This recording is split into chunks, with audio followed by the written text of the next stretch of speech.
What an afternoon.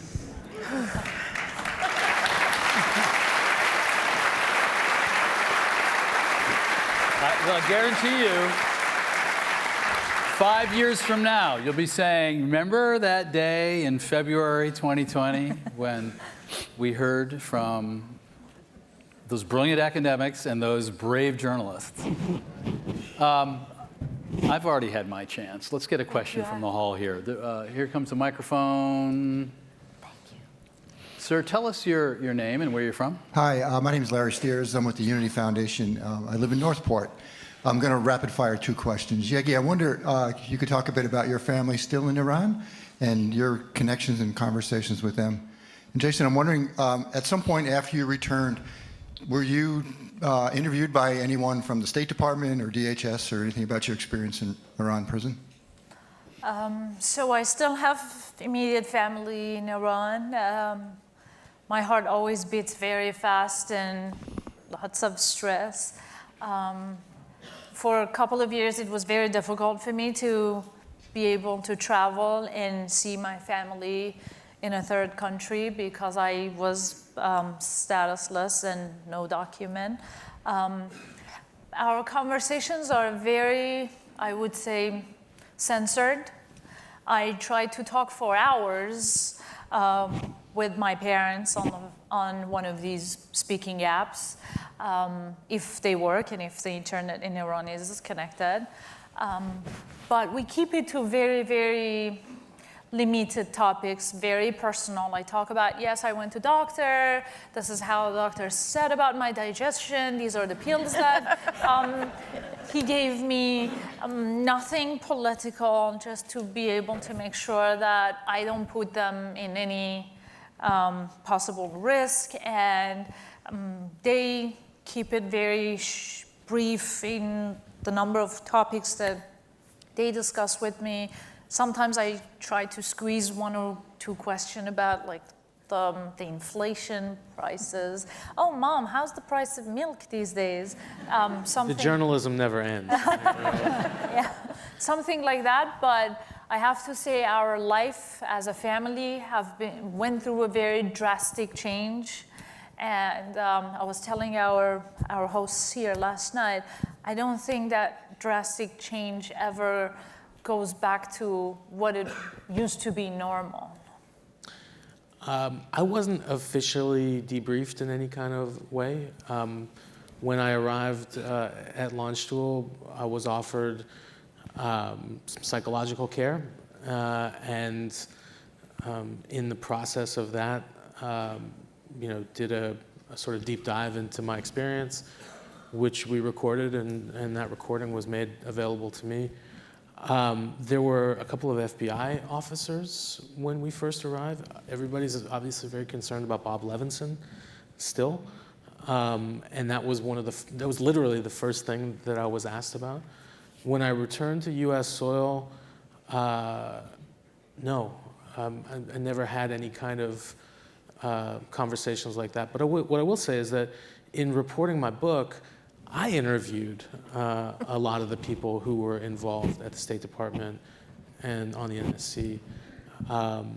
So I got a really kind of good understanding of what had happened during those 18 months that I was taken, and the thinking behind different aspects of the negotiations. And I continue to talk to people at the State Department and other agencies in the government, just, as a journalist, but also, I think as an American. Great. We have a question from a remote location. It's going to come up on the screen. From Hanover, New Hampshire. Does posting our grandchildren's photos and information on Facebook put them at risk? This is going to be for Lydia. Yes, it does. Absolutely it does. Especially because you don't notice that you recently post where you go on vacation, when you go on vacation, where you are. Most people never get their location out of the computer. They usually stay, and everybody's gonna start checking, like, oh, my location. And traffickers do pick up on that. You have to remember something with this, is that human trafficking, and especially child and young female trafficking, gives the international organized crime lords more than 150 billions a year out of selling human beings. So it's a huge business. And that's why it matters that you don't post their photos. I mean, just keep them in your home like we used to back in the old times. But there's another way, because we just heard about Clearview AI, which is which is scraping social media to create massive databases of people's faces. So now they'll have your child from the day that they're born. That person will never have the option not to live in a surveillance state. In Germany, there is a requirement that you have to provide permission, so parents aren't allowed to post their photos of kids. And we should be thinking about that. What does it do to a person to grow up always having had a public presence? Yes, we have to. I mean, it's a huge discussion that we in families usually don't have. That's why I wrote this book, children's book, that ended up being a book for parents. And it's so important because, first of all, we are in an area in which we don't have private lives anymore because of everything that you already explained yesterday and today, but also because we are willing to give away our lives. And the thing is that a lot of people don't think what they are willing to give away. Mm-hmm. And sometimes it's the freedom or the safety of their children or of themselves. I do this, I'm going to be quick, I do this exercise with young people, especially in schools in the States or in Mexico. Wherever I go, I teach them for like a couple of days things about security, personal security in the internet. And then what I do is I ask them to go home and print all of their photos from the last week in the main media they use, right? And then just tape them in front of their home and just sit there for 3 hours while cars and people pass by. And when they come back to me next day, they go like, shh, this was horrible, humiliating people. I was like in a bikini, or I was getting drunk, or this. And I said, that's what you do every day. Mm-hmm. But you just lose sight of that. Mm-hmm. So that's what we're doing. And try not to post them, really try not to. It's so hard to find kids if they are kidnapped through whatever, any social media. It's getting harder because also traffickers are getting savvier in technology as much as... But just so people are clear, you have cases from your reporting where these evildoers picked out people they did not know on social media and then targeted them for abduction? Absolutely, okay. Absolutely, they do, a lot of them. Question here, I think. Sir, tell us your name. Alex Remington, I'm from DC. Actually, we're colleagues. Thank you so much for your work. Maria, you spoke a lot about Facebook and what they're doing in the Philippines.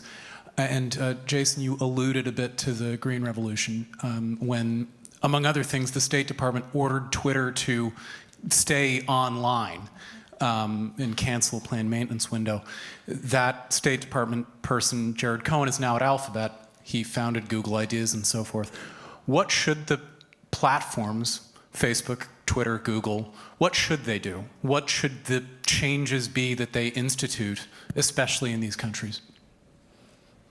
You first. I can talk about it from a more personal level. Yeganeh and I have a lot of experience with this. Something needs to be done. On the one hand, yes, these platforms need to stay open and free and online, but the targeted harassment of journalists and others is a huge issue.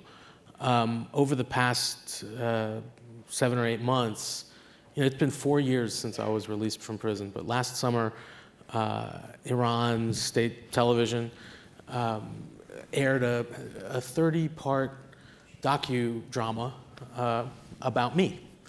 It was a narrative 30 film. parts? 30 parts. The highest budgeted television show in the country's history. It was their version of Homeland with Jason in it. With Jason.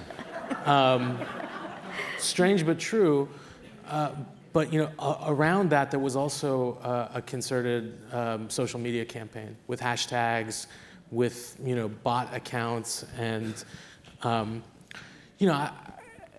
we get this on Twitter as well. I'm a target of anybody, all sides in the Iranian argument, because I call it as I see it, and I'm not on one particular side. So we get these death threats and other kinds of threats all the time, and like anybody, you report it to Twitter, and nothing happens, right? And you get a message back the next day that says our rules were not violated. We were able, with some help from a friend that works in the counterterrorism department at Facebook, to get in touch with Instagram, which is sort of the main Iranian social media platform. And still now, 7 months after that show came out and all of this social media attacks were happening, I get messages that they've shut down an account that I reported because they violated some of their rules. But it shouldn't have to be like that, right? I mean, if it can be, if they have standards and practices, and they say, how do we police the whole thing? I don't know, but figure it out, right? Because I shouldn't be subject to libel on an hourly basis and then be told by these platforms that, they didn't do anything wrong. This is a crucial question. Maria, do you have a comment about what should be done? What should the platforms do? Yeah, so this is a little involved, right? But I think the first step is to realize that they've already destroyed the information ecosystem. And I say that because we've not put it together with data, but the way advertising actually works is that machine learning takes everything you post, and then artificial intelligence takes over. And then what's actually sold, whether it's to an advertiser or to a government or to anyone who wants to change the way you think or to influence you, what's sold is that moment of vulnerability where you can be swayed, right? So it is a behavioral modification system. So I think that's the first step, and micro-targeting has made it possible to change the way we think, the way we act. Surveillance Capitalism, a book by Shoshana Zuboff from Harvard, it's 750 pages long, but get a summary of it. It really will just lay down, how big data, how artificial intelligence is going to change, has changed everything. So if you look at social media that way, then the next step is who took advantage of it? It's actually governments, and they are not the good governments, right? If you look at both the United States and the Philippines, the liberal Democrats, the democracy advocates are left in the dust, because you have to do a scorched earth policy to win this game. It is not a values-driven game, right? And it should be stopped. The platform should be held accountable, I think. So if you look at it like that, then one aside is I started looking at social networks when I was tracking terrorists. This was the reporting I did for CNN. My book is called From Bin Laden to Facebook. And I thought, we set up Rappler because I thought if this virulent ideology can be spread on social networks to convince you to kill yourself, right? Where are the forces for good? Why can't we use this? That was the idea behind Rappler. So we were supposed to build communities of action. And think about it like this. The ideology of terrorism or extremism, or let's push it now to radical behavior on the alt-right, or radical behavior on violence and hatred. This spreads through social networks in the real world. But social media are your family and friends. Social networks are your family and friends. Social media are your family and friends on steroids. Yeah. It's got no boundaries of time and space. So when we first started Rappler, it was whatever we were doing here, if you're live streaming and you're engaging, it would be x4 is what we would get in terms of engagement. So we were really able to organize communities. This is still the upside of it, right? So what do we do? Well, like I said, frenemies with Facebook, right? We're their partner in fact-checking. We're only one of 2 Filipino fact-checking partners. But when I look at the networks, it's very clear that the good guys are targeted, right? So what bothers me is when Mark Zuckerberg says that it is okay to lie, and more than that, it is okay for politicians to lie. When you have the ability to pound a lie to make it true, to make it a fact, this is what's dividing society. So we talked about that. So what's the solution? I have a solution. I've been thinking about this for 3 years, you know? And I think the solution connects back to our data. And I saw this in Financial Times yesterday, had a front page article, but the whole idea was, if we can own our data, so then you don't have to worry about what you post, but you own your data. And some states, attorney generals in some states where Facebook is being sued, is actually thinking about data portability, right? The incentives for Facebook right now is not to protect us, because they make too much money and they're growing exponentially still, despite all of the negative things, right? I think 2019 was $69 billion, or a little before that. A year earlier was only $42 billion, right? So this is a lot of money. How do we incentivize them to protect us? And the way you do that is, if we can own our data, and then if we don't feel protected, we can take it out and then put it in Jimmy Wales's new social media platform, right? And then you don't have to break anyone up, but you can allow others that will protect us to scale. Because I think the technology is important, but how do you, it's actually a switch in their heads to just protect the integrity of facts. Because if you don't have the integrity of facts, you don't have the integrity of markets, you don't have the integrity of a democracy. Anyway, sorry, you triggered me. But just super quick, Jimmy Wales' social media, what is that? People want to know. It's called Space. I mean, there are new social media platforms, right? Again, like even with Twitter. Imagine if you can take everything. These social media platforms run on our data. Network effects depends on scale. This is part of the reason it's difficult for others to catch up, and part of the reason it's become a monopoly. But imagine if it is legislated, oh gosh, my poor Facebook partners are gonna kill me, don't tweet it. Imagine if it's legislated that you have data portability and you own your data. A country like Estonia actually lets you own your data, and if a policeman wants to get your license plate, you're notified that someone is looking at your license plate, right? So there's lots of good reasons. And last point in this, I'm sorry, I've been thinking about it a long time. The last point in this is that we can't retreat. And this excuse that it is too complex doesn't work. Because there are far more complex industries, right? Think about it. When you board a plane, do you have to know how the plane works? Do you have to opt in to like say, it's okay if the plane doesn't fly, right? Or financials. The financial services are far more complicated. But or the drug industry, pharmaceuticals.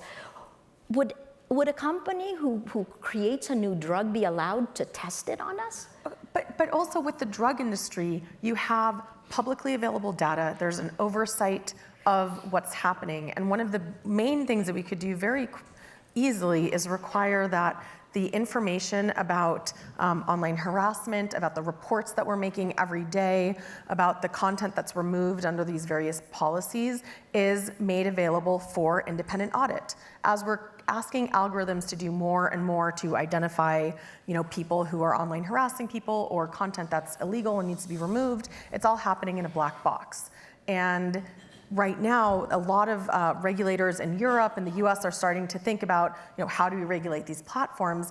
And they're all talking about, let's have an algorithm, let's do machine learning. But you can only do good machine learning if you train it with data sets. And there's no availability for the data to say, oh, all of this content was taken down under the terrorism rubric, but in fact, several pieces of content are citizen reporting from Syria. So let's train that algorithm better. And you talk about data portability, but I think we also have to have data privacy laws, right? The European Union has the GDPR, the Global Data Protection Regulation, which means maybe not everything should be datafied.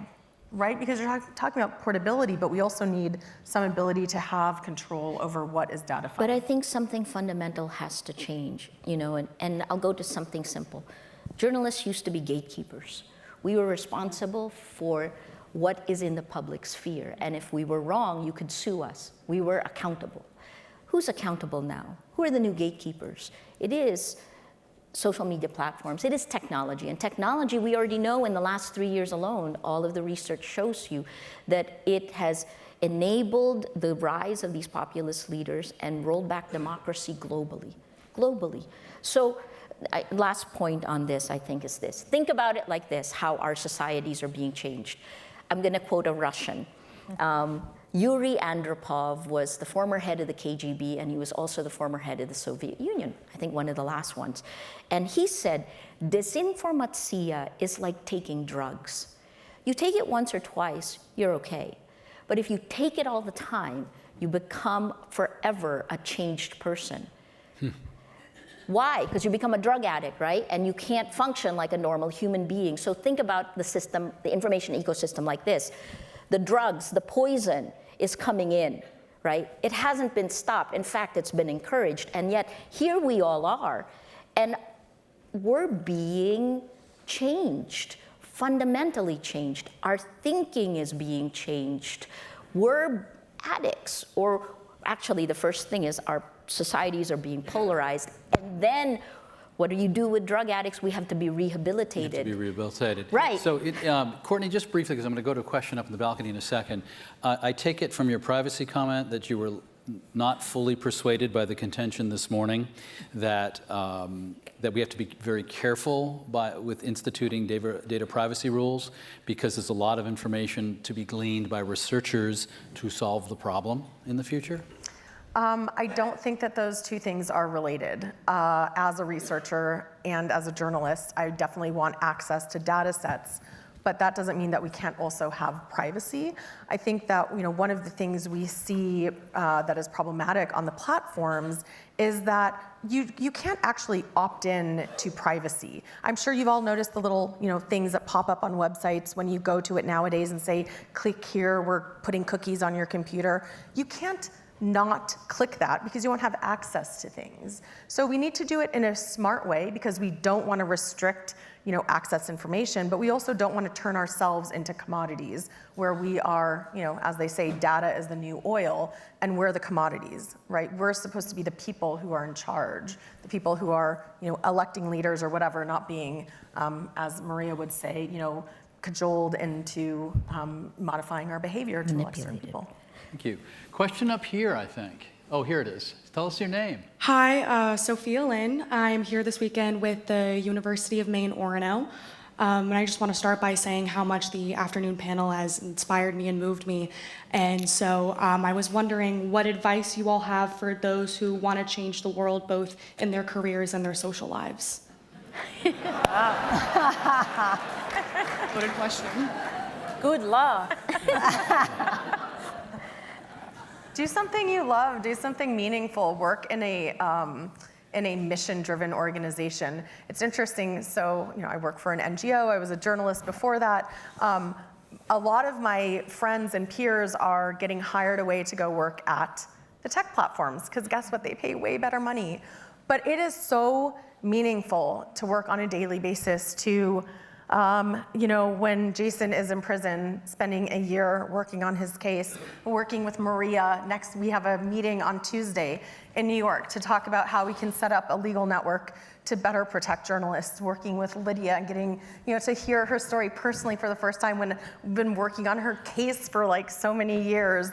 You cannot put a monetary value on that. So I urge you to do something that will give your life meaning. We have, do you want to follow up? Jason, follow I up, got two then little Maria. things. On the professional side, I'm very biased, but I think cultivating your ability to express yourself in the written word will always pay off, no matter what field you're in. And two, socially, connect with people that are different than you. That's something that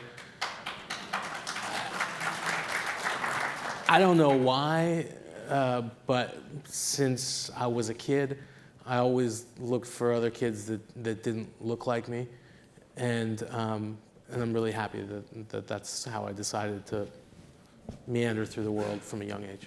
Maria. I think this is a time of creative destruction, if there's no other. The world as we know it has already been destroyed, because no other time also shows you that information is power, right? So if it's already been destroyed, what are we going to create? And I guess this is where you look to echo, of course you got to look for meaning, because that will give you the drive, but what can you create, right? Crisis is opportunity. And I think that's why I think that we can't say, we can't throw our hands up in the air and say, well, we got to do something. This is the time. And you are particularly empowered sitting where you are, being an American, educated, you care, you're extremely empowered. Please, the rest of the world, the global South, gets everything, bears the brunt of everything bad. So we're with you. Please go do something great. And I just, Yegi? so everything all my other fellow panelists said, definitely do those.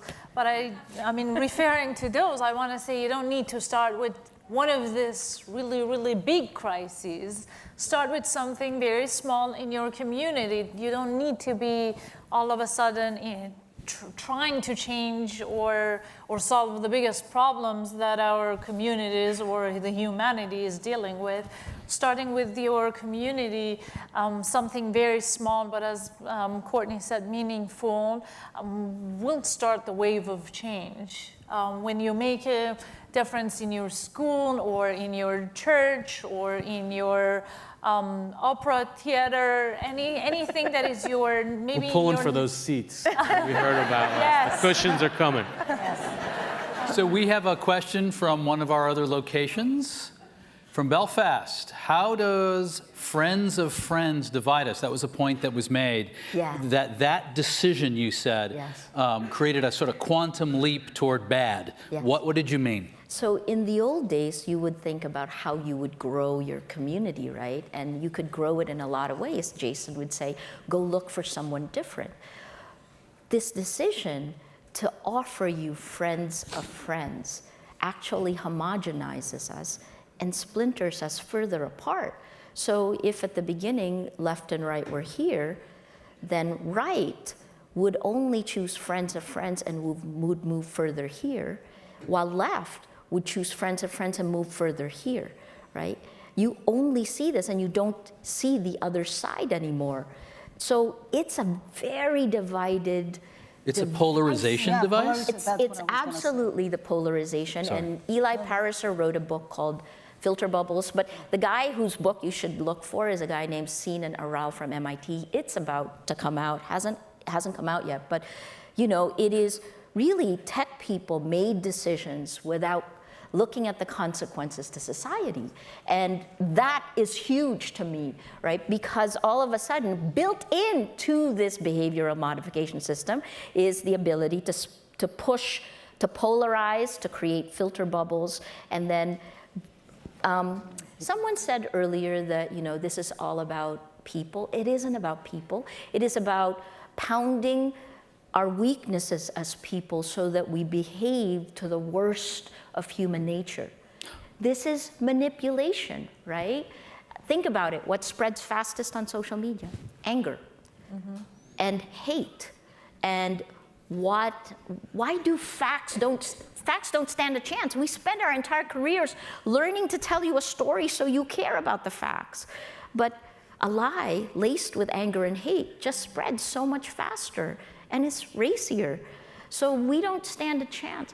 Anyway, sorry, I'm triggered, so I will calm down. But that's why, because there's so many of these decisions that were made by tech that could be rolled back. And then I also hear this thing where they say, well, it would go over the other way. I was like, well, it's time to swing it the other way, because good God, we need some protection, right? We have a question up here. Tell us your name. Nicholas Burpee with the University of Maine, Orono. Sorry about that. Should hacktivists work with journalists more, or would that further complicate journalism's relationship with authority? Activists, you say? Hacktivists. Oh, A with an H. H is in Henry. It's for me. Hacktivists. That's my question. Hi, Nicola. Yes, they should. Absolutely. And yes, the authorities will be mad, and yes, we will face them together. No problem. If it's against corruption and manipulation of the news or the truth, or destroying communities and polarizing societies in order for us not to communicate and to help each other and to understand our differences. Doesn't matter what you believe in, but you want a better community, then we should get together. The audience should understand there are white hat hackers and black hat hackers. There are hackers who are trying to steal money and abuse other people's dignity, but there are also people with tech skills who have the secret sauce that can help journalists and policymakers too, I suppose, the authorities. Absolutely. I understand that. I mean, the Panama Papers and the Paradise Papers, like, it's not like they gave them all that information. It came in reams of data. They had to turn it into machine-readable data. They had to then figure out how to create a database that would allow all of these journalists around the world to find the story that was relevant for their communities. I mean, it was an amazing technological feat. You desperately need more technologists, technical expertise in journalism, absolutely. You know, it's just on Netflix, if you subscribe, it doesn't cost more, The Laundromat with Meryl Streep. Yes. It's about the Panama Papers, and you thought that was an abstract public policy issue about offshore accounts. It's a hell of a yarn. You have another question in here. Oh, we have a question from the ether. No, from other locations. Rockland, Maine, how can we as individuals use social media to counter the evils that our speakers talked about? All right, so harnessing social media as a tool. Anybody? Well, we talk a lot about technological solutions, and there's definitely a role for that. There's a role for policy solutions. But remember netiquette? It's an older crowd. I remember netiquette. There used to be something where it was like this idea of how we behave online. When you go to LinkedIn, you don't see the same hate and vitriol that you see on other platforms. So I think we need to also look at norms. One of the most embarrassing things I ever did was inadvertently share a piece of fake news because I didn't know this news site was a junk news site and it was like The Onion. But it wasn't The Onion, otherwise I would have known it. This was like a long time ago, and my brother said, that's a fake news website like The Onion, and I was so embarrassed.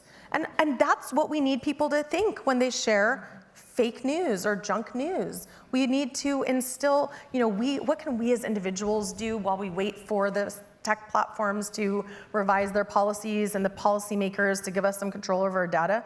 Create norms so that your social networks don't feel comfortable sharing crap, or the guy that you talked about, the kid who shared that horrible threat against you.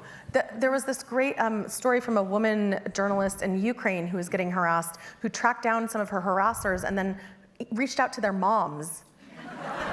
And that worked. That's not a scalable thing, but I think we also have to we have to find ways to be individually empowered. You're a community. Camden Conference, you guys have a solid community. It is really clear. Are you all online? You might be on social media with your family. Do you follow each other, the guys who are here thinking? Because when you follow each other, you also affect the algorithms. And then in your area of influence on social media, think about it as your patch of land, right? That part. So that's kind of what I talked about. But the flip side of this is civic engagement. And these tools can be used for civic engagement. Built into Rappler is something we called Move PH. It was our civic engagement team. And it continues to work even as we're under attack. And so we have gatherings like this in different cities in Manila, in the Philippines. And we try to take that online as well. It's a little bit of demanding change from the platforms, and then at the same time trying to bring in to use the technology for social good. I have an exercise for you wherever you are. If you're a teacher, if you're a student, I see a lot of students here. This is something that we've done in many countries, and it works. It's amazing. Is for 2 months you make a commitment with a group of students or teachers in order to talk about one issue in particular, to make sure that everybody follows you in whatever social media you use. It can be Twitter, for example, and then you tweet exactly the same tweet about human trafficking, for example, in your community, or about new masculinity and what it means not to sexually harass anyone at the university or at school or in the streets, and do it for a month and follow everyone and document the responses and how many hate responses you got as a male, how many as a female, and share them in the same network. And it's just extraordinary how it opens a debate within universities, for example, with teachers and students, and it's just fabulous. It's amazing. It educates people in a very easy way, and it explodes in the internet, and a lot of people watch it. Let us thank this panel.